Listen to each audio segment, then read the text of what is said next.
आज के समय अगर कोई घोषणा करे कि मैं स्वयं भगवान हूँ, अहम ब्रह्मास्मि, तो लोग उसे भगवान नहीं मानेंगे। इसके पीछे का कारण यह है कि लोग आज जीते जागते, चलते फिरते, खाते पीते भगवान नहीं बल्कि मृत और एक पत्थर के रूप में ही भगवान मानना चाहते हैं। उनकी रूढ़िवादी जो सोच है, विचारधारा है और आज के समाज की जो दृष्टि है, उसमें जीते जागते नहीं बल्कि मृत और पाषाण निर्मित भगवान की आवश्यकता है।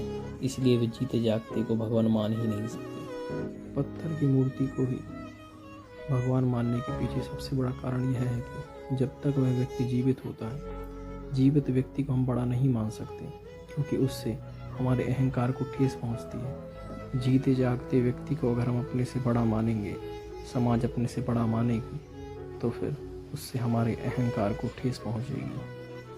परंतु मृत और पत्थर की मूर्ति को भगवान मानने में जो जीवित ही नहीं है, उससे हमारे अहंकार को किसी भी प्रकार से क्षति नहीं होती। आपको क्या लगता है, जब गुरु नानक थे, आज जो उन्हें लोग भगवान के रूप में पूजते हैं, जब साईं बाबा थे, तो लोग जो आज उन्हें भगवान के रूप में पूजते हैं, तो क्या आपको लगता है कि जब वह पूर्व की अवस्था में थे, जब वह जीवित थे, तब इतने लोगों ने उन्हें भगवान माना होगा? अरे वो तो कहते हैं, अरे ये तो खाते हैं, ये तो चलते हैं, ये भगवान हो ही नहीं सकते। लेकिन उनकी मृत्यु के पश्चात लोगों ने भगवान मानने लगे। उनकी 100 वर्षों 200 वर्षों के बाद लोगों ने भगवान मानने लगे। जब महावीर थे, तब इसमें कोई अतिशयोक्ति नहीं होनी चाहिए कि लोगों ने उन्हें भगवान तुरंत मान लिया होगा। नहीं, तब कुछ ही लोगों ने माना होगा, परंतु उनकी जाने के बाद, जब उनकी मृत्यु हो गई, उसके बाद में लोगों ने 100 वर्षों बाद कुछ उनको मानने वाले बड़े, 200 वर्षों बाद फिर बड़े, जितना समय बीतता गया उतने ही उनको लोग भगवान मानने लगे।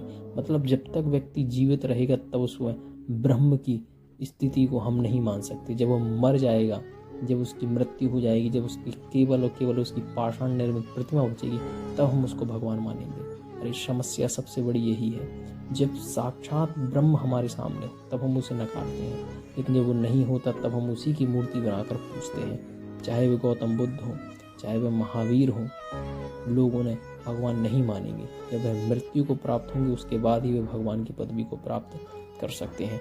आचार्य रजनीश जब तक थे तो भगवान नहीं माना होगा, लेकिन जैसे जैसे समय बढ़ता जा रहा है और आज से 100-200 वर्षों बाद लोग उनकी प्रतिमा बनाएंगे, पूजेंगे और कहेंगे ये साक्षात भगवान है। लेकिन जब तक जीवित थे, तब तक किसी ने उनमें ब्रह्म को नहीं देखा।